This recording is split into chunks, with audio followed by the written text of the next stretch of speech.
I love the Old Testament because it brings up all these awkward things that we just, especially in this day and age, we just have such a difficult time talking about things.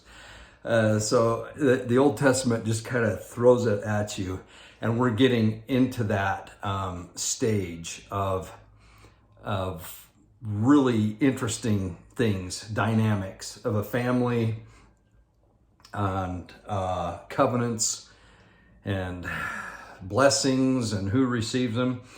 Okay, just a couple things I wanted to talk about before I get into that. Someone mentioned the trucker strike, and because I'm a former trucker, once a trucker, always a trucker. Had a trucking company I drove for about 5 years, just locally, and but I love tires. I love diesel. I bought a lot of trucks in my time, and it was, we had Peterbilts, we had Internationals, we had Freightliners. Kind of just shopped around and got the trucks that helped us the most in what we did. Mostly all tandem axles on our tractors, and we had some straight trucks. We called them bobtails. We had just a couple of unique type of trucks, but for the most part, we hauled, and we hauled locally. We hauled to the ports of Oakland and Long Beach.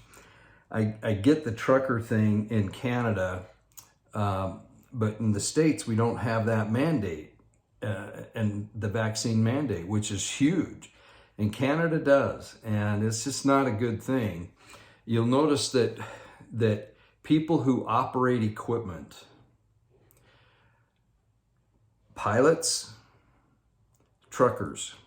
Now, a lot of people will say, you can't compare the two. Pilots are so much more elite. Well, I would beg to differ, but that's just me, biased. I think they're both essential and critical and have huge responsibilities. The trucker, as he tools down the highway, and the pilot in the air. It's interesting that those two categories instinctively, and I think also they've educated themselves as to the effects of the jab, and so they're not that thrilled about it. Speaking of the jab, interesting to note that this is from the CDC. I might have this wrong, but I think it's like 18,000 more deaths in 2021 of COVID than in 2020. Now, a lot of you will say, well, yeah, because COVID didn't really get started. That's true. Right in January 1, right? It kind of lagged a little bit. February, March, we started seeing it. So that would be one reason, but isn't it interesting that a year full of vaccines and we have more deaths? So 2020, no vaccines. 2021, almost from the beginning in January, a full year of different groups of people obtaining, but the more and more and more people that were vaccinated, we ended up with more deaths. Pretty interesting. And now, get this. This is really interesting. In Utah, within a week or two, there will be vaccines available for those children 6 months and older. 6 months and older. I'd like to read a scripture.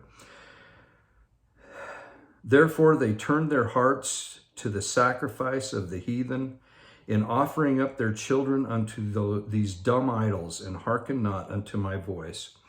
Oh, that's the book of Abraham, chapter 1. It's in our reading this week. How cool is that? I love that. So wonderful. It's also interesting that I don't even like using the word liberal anymore, because to me, a liberal, I consider myself in some ways liberal, the old liberal. The old liberal was leave me alone, I'll do my thing. And the new liberal is we want government to control everybody and everything. But it is interesting that some of these, what we'd call liberal, or we could say leftist states run by extremely left governors and mayors of major cities in those states, they're now saying, you know what, we're done with the mask mandates. We're done with masks. We don't want to do it anymore. Isn't that interesting? They're actually going against, because the CDC is still saying masks. So in the state of Utah, and this, I just have to mention this. Okay, I'm all over the place, I know that, but listen to this. So yesterday, I got up and I put warm clothes on to take the dogs out. Long walk, went a long ways. So that's the first, so I went from undies to warm clothes. I took those warm clothes off, put a suit on to go to the temple. In the temple, changed to temple clothing. After the temple experience, changed back into the suit. Came home and put casual clothes on. Then put the suit back on, went to a viewing. And then came home early enough to put the casual clothes back. 7 times of change. And a thought came to me is, what would Jesus do? Did he have to change so many times clothes? You know, we're a clothing society. I mean, I'm a jacket guy and a shoe guy. So I have jackets, coats, jackets, whatever, for every conceivable, you know, from 30, 40 below zero, which I've been in before, to, 90 degree and everything in between, and rainy, not rainy, snowy, not snowy, you know, all that kind of stuff. Gore-Tex versus, you know, some other kind of Tex. I use them. And they're going on and off, and temperature. I love the weather. I love to check it. I check barometric pressures. I have a thing about that. And shoes and boots, same thing. There's a reason for every single kind of boot, shoe. So that's my fetish, and I often think of how complicated we make life because of these things, and then I thought, I wonder if Jesus had, dress clothing for, when he was going to go into the synagogue and read out of the Torah, or if he was, or if he was going to be traveling from Galilee region down to Jerusalem. Did he put his hiking clothes on, his walking clothes? When he was baptized, did he change into white clothing? When he went and preached in the temple? When he cast out the money changers, did he go, I'm going to do some stuff today. I'm going to have a whip. I'm going to be tipping over tables. I better wear something that's tactical, I don't know. I really don't know. It's fun to think about those things. So anyway, going to the temple yesterday, it's a long way to get to that. I wore a mask because they wouldn't let me in otherwise. And I just think, okay, here in the state of Utah, it's not mandated. It's not mandated at all. And pretty much my experience is stores, grocery stores, church. Went to a viewing last night. There's just a tiny percentage that I'm seeing wearing masks. Maybe a few more depending on what area you're in going to a store, but for the most part, I don't see a lot of it. And yet, you know, you're gonna wear a mask. I'm like, okay, whatever. I hope it ends soon. But it is interesting that CNN is even now saying, you know, we're kind of done with the whole COVID thing. It's like, wow, what happened overnight, you know, because they were pushing it so hard. So we have all these things. Okay, so let's talk about some uncomfortable things that we hear about in this reading that we're reading this week of Abraham, the emergence of Abram and his wife, not Sarah, Sarai, maybe? I don't know. Anyway, you guys know it.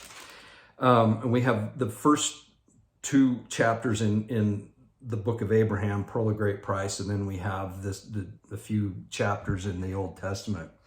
And we have the Abrahamic covenant. We talked about that, blessing and a curse. But we have an interesting thing. Here's one thing I want you to do. Here's homework assignment for everybody, including myself. So when the statement came out from the first presidency in August, and I think there was one right prior or a little bit before that was a little less, you know, this is, you know, we're urging everyone to do it. There was one that was a little softer, I believe. But then that April or August one was pretty powerful. So then came all these really cool Old Testament stories to emphasize what we should do. Remember that? And I kind of combated each one of them, but one of them was Moses and the brazen serpent. Just look at the serpent and you'll be saved. Look at the brazen serpent. The fiery serpents that are killing you won't kill you anymore. You won't die. That's all you need to do. It's all you need to do is listen to the prophet, get the jab, wear a mask. Life is wonderful. And then the other one is at Nahum, and all he had to do was, you know, walk around and bathe. I can't remember what it is. And it was at Elijah, the prophet. I'm sorry, we'll come up to it here in a few weeks, but and he grumbled and he, you know, and then finally he was convinced, you know, do it. And so that was used as an example as well. And there was a couple of others I can't remember right off. So the homework assignment is when hopefully someday we won't have this mandate and with the MTC, with the for the most part missionaries, even if a country isn't requiring you to get a vaccine to go into that country, and there's several now. The church is still saying you have to get it. The mission department is, and so I'm hoping that some days those go away, and then as well as the mask mandate in the temple, as well as strongly urging, you know, to wear it in church, which in our area, it's our bishopric and the stake presidency, most of the high council, and that's really about it. There are a few individuals here and there, but for the most part, I'd say 90% of our ward isn't masked and they don't social distance. You know, the Aaronic priesthood wears a mask during the sacrament.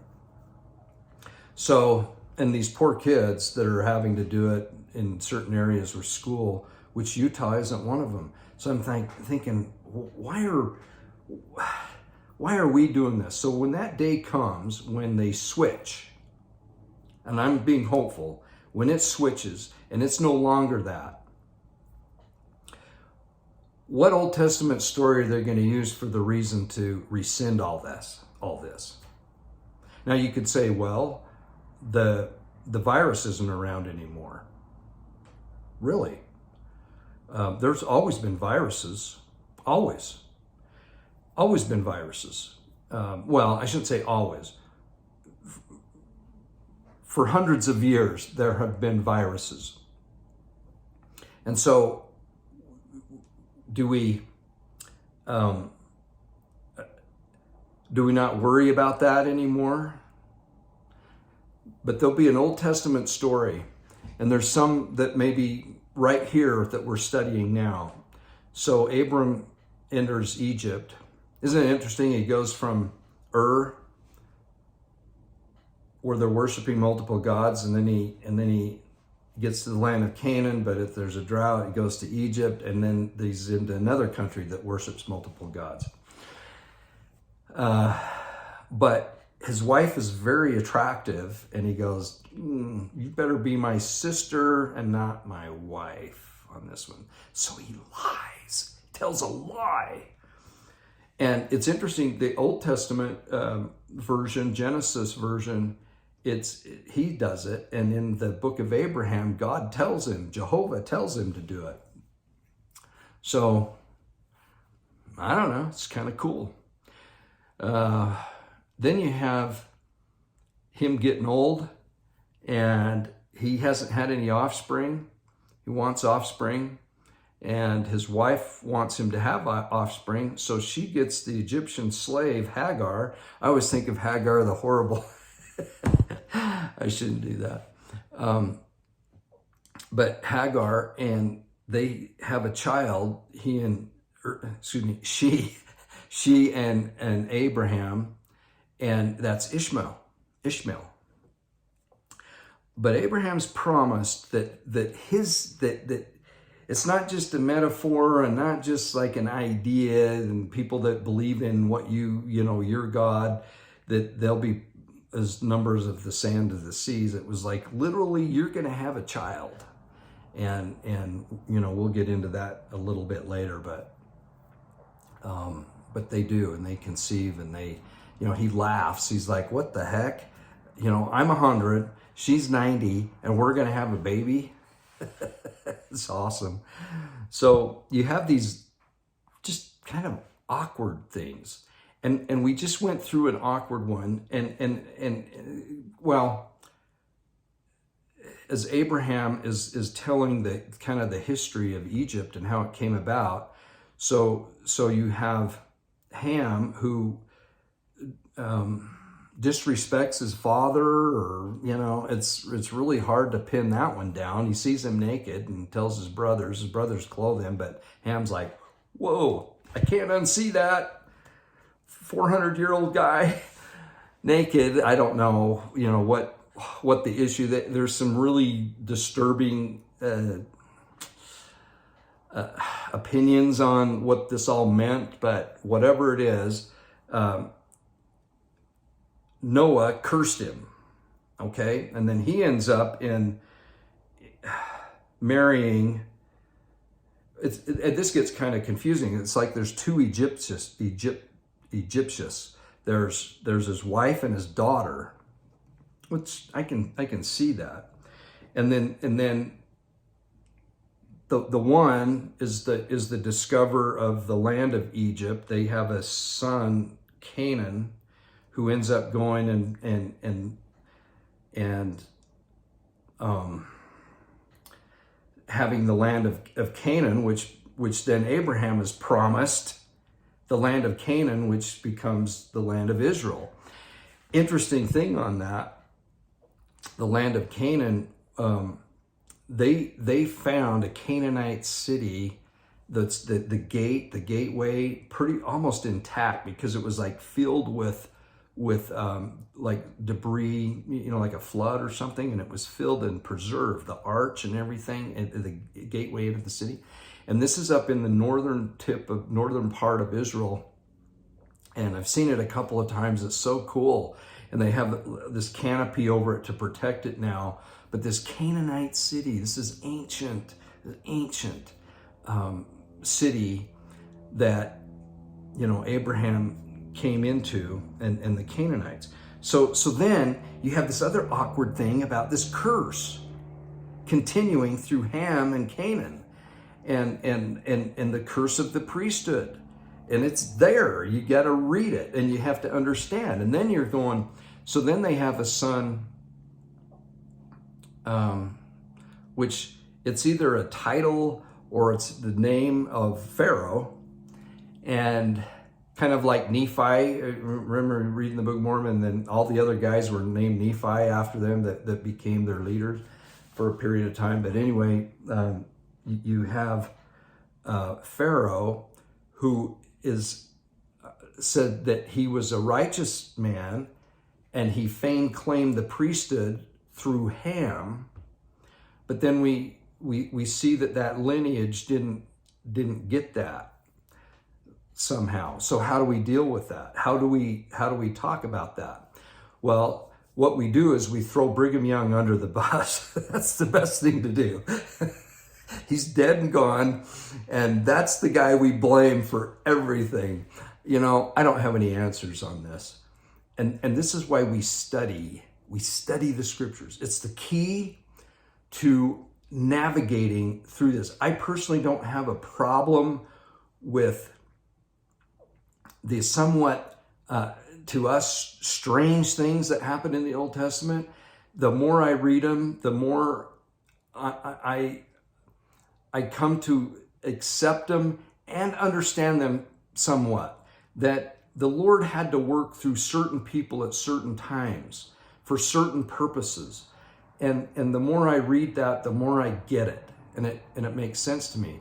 Once Christ came, and here's another interesting thing, because Abraham, it said, through your seed, all the world will be blessed. And it is literal.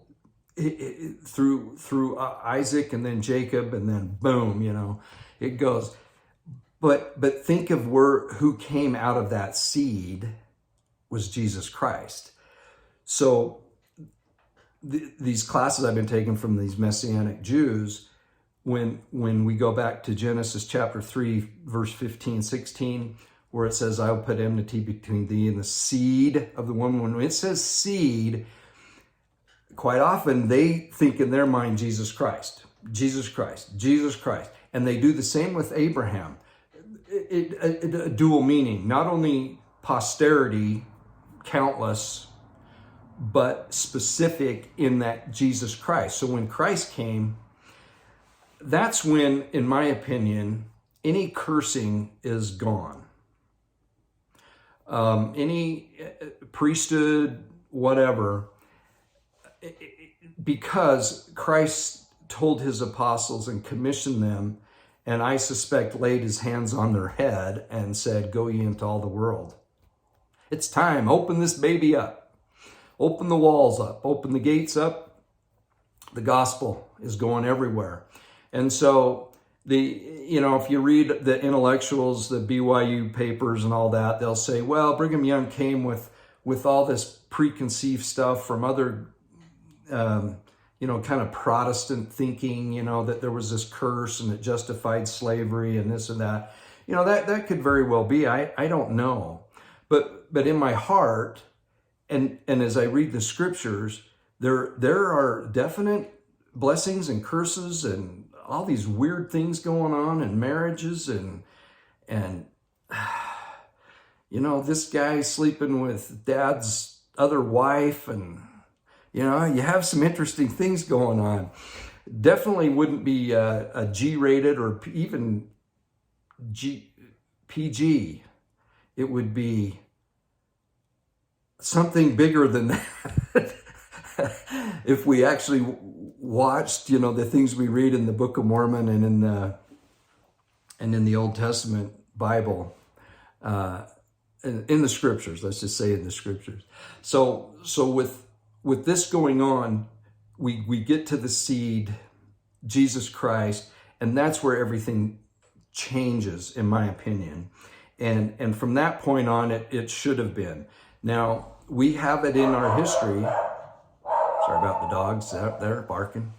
but we have it in our history that it is what it is, and it's undeniable. It's undeniable that this segment of people were thought of as being under this curse. And one thing, when somebody brought up, because I said it was a policy change, and it's a statement on the church website, and it's President Uchtdorf, I believe, then President Uchtdorf, excuse me, I apologize for that, who said it was a policy. Not me. When I was younger and on my mission, that's when the change happened, when I was on my mission. It wasn't taught as policy, it was taught doctrinally, and the verses that we're reading this week were from that. So there you have it on that. Like I say, I'm not going to answer questions. I don't have answers for these kind of questions, but for some reason, the more I study the scriptures, the less these things are issues for me. And I just see a kind, loving Heavenly Father who is becoming more and more and more inclusive in the blessings. And so temples are dotting the earth. They're going everywhere. That's a real key. So I wanted to address one other thing about policy. I wish I had some water here. Anyway,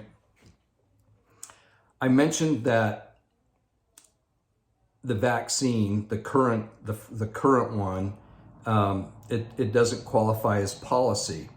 And I had several people freak out and say, vaccines are in the policy of the church. And they are, and they have been for quite some time. The difference is in that in the written policy of the church for the vaccination or vaccines, multiple, whatever it is, it says ultimately it's the person's choice, and we're just suggesting, encouraging, and urging you to get good medical advice, and then you make the decision. Now, no one ever that I know of really freaked out about that policy.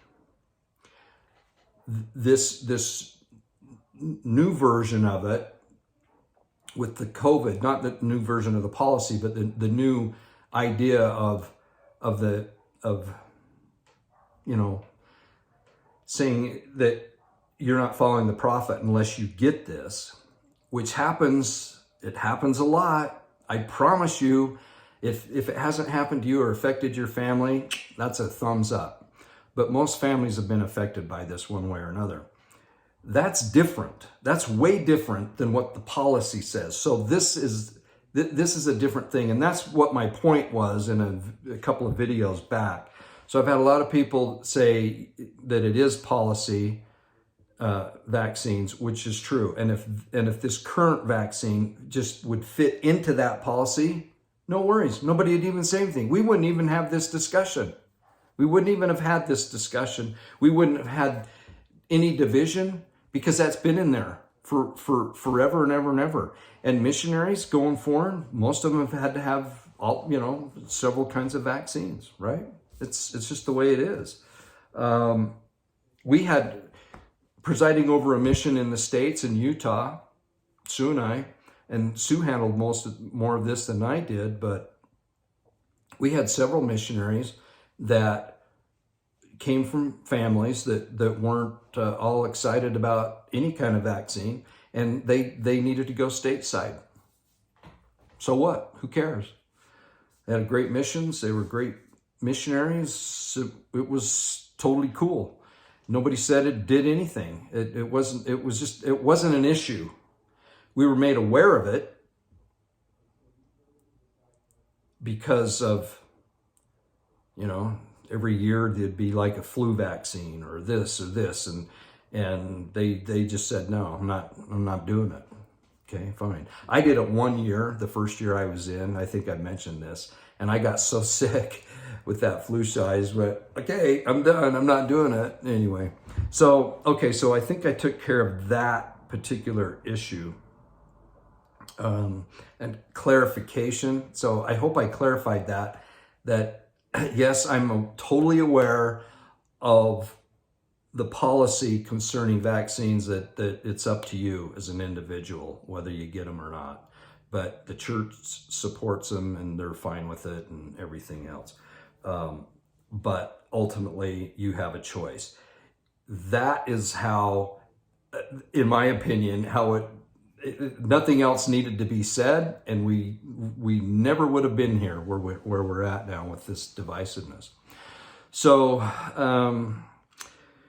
yeah, the more we study the scriptures, and I love the Old Testament. I love the Old Testament, and I love how it handles all these awkward, weird, what we would say awkward and weird situations. And the more I promise, this is a promise from me. It's not a prophecy or anything, but I feel very confident in promising, the more we study the scriptures and really contemplate them and dig into them and read the footnotes, the more these things that we say are awkward, they fit. I don't know how else to say it. They just fit. The puzzle pieces fit. And you get an understanding of why, or at least a reason, why these certain things happen. But through Christ, the playing field just gets leveled. It's so cool.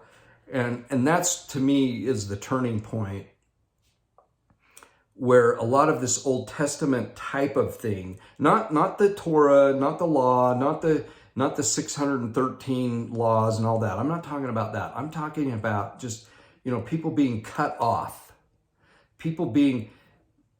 So we're told in the Book of Mormon, if you obey, you'll prosper in the land. And if you don't, you'll be cut off from the presence of the Lord. Well, being cut off from the presence of the Lord is basically not being able to participate in the saving ordinances. That's how I look at it. So we have the same thing in the Americas, right? So there's that. I think that's it. I think that's all I wanted to cover. There's so many cool things in this reading, and Carol King sings a song, I've been to Canaan and I want to go back again. Been so long. I love that song, and I don't know what it's about. I've tried to find out before, and there's a place back east somewhere that's called Canaan, and so some people go that. She is Jewish, and it's the land of Canaan anciently, but you think of the different people that have occupied this land of Israel and the land of Canaan prior to that.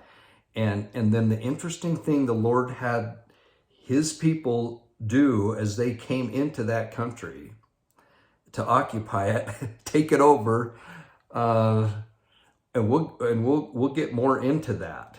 We'll get more into that. Sodom and Gomorrah is mentioned. We have Lot, and he at the time, that place that we'd call it Judea, it was just gorgeous. And he goes, that's the land I want to go down to and get. And Abraham took another area. A lot of people think that Sodom and Gomorrah area is down there by the Dead Sea, and it is so desolate. And having seen it and traveled and been and walked, and it just puts it all in perspective, and you can see how these things worked. It's hard to imagine that being a lush and a wonderful area, but Abraham really shows his goodness. in helping his brother-in-law, brother Lot, helping him and rescuing him, not holding anything against him. He's just, I don't know. There's something about Abraham. He was wealthy, but you wouldn't know it kind of guy. And I really like that. So there you have it for this lesson. We'll probably have another video about this reading. There's just so much in it. But let's embrace the awkward moments and let's study them. Let's look at the footnotes and let's let our minds just kind of open up and take it in and not ignore it and not dismiss it, because there's a reason and there's a purpose for all this. And that's it. Love y'all. Bye.